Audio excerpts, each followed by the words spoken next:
In the AIA Architect News of the Americas Community of Architects, June 26, 2009, Michael Strogoff from Mill Valley, California, wrote an interesting article entitled Talk Their Language, Present Work Plans from Your Client's Perspective.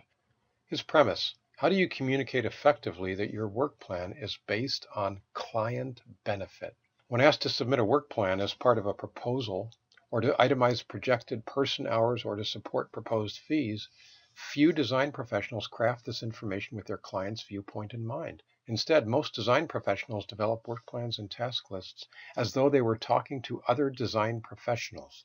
They describe tasks in one of three ways: in technical terms, as simple tasks with no apparent client benefits, or as deliverables.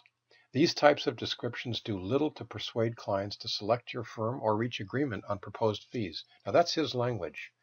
Think about how you would turn that around in the construction industry. It's the same thing. When you start to talk in technical terms, when you start to talk as if you're talking to another subcontractor or a general contractor, you're not speaking the client's language necessarily. He goes on. To turn work plans and task lists into convincing marketing and negotiating tools, design professionals, let's read construction professionals as well, must present tasks from a client's perspective. Rather than simply stating, develop revised opinion of probable construction costs, start by creating different categories that describe the goal of each set of tasks and then list the major tasks within each category. Phrase each task description so that an owner understands the benefits he or she will likely achieve by paying for that task. For example, client work session to identify possible bid alternates, funding increment, and cost reduction strategies is far more compelling than document bid alternates, which the client actually may not even understand.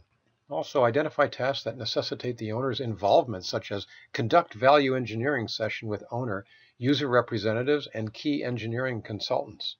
This enables clients to better understand the process and how, when, and to what extent their involvement or input is required.